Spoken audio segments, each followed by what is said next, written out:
कुणाची नजर लागली आणि पाण्याविन माणसाची जिंदगी बुडाली.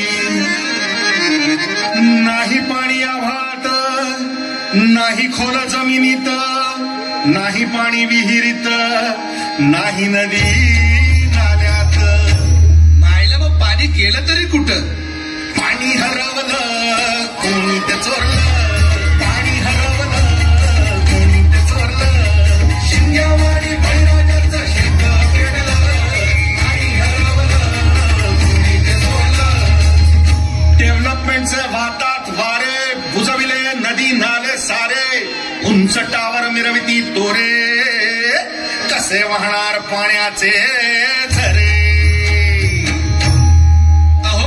पण आता करायचं तरी काय? नका करू पाण्याची वेस्टिंग, करा रेन वॉटर हार्वेस्टिंग. नका करू पाण्याची वेस्टिंग, करा रेन वॉटर हार्वेस्टिंग. नका करू पाण्याची वेस्टिंग, करा रेन वॉटर हार्वेस्टिंग. नका करू पाण्याची वेस्टिंग, करा रेन वॉटर हार्वेस्टिंग. म्हणजे काय हो? पावसाच्या पाण्याची करा साठवण, नदी जोड प्रकल्पाची करा पाठराखण. बंद करा पाण्याचे राजकारण, अंध्या पिका संरक्षण.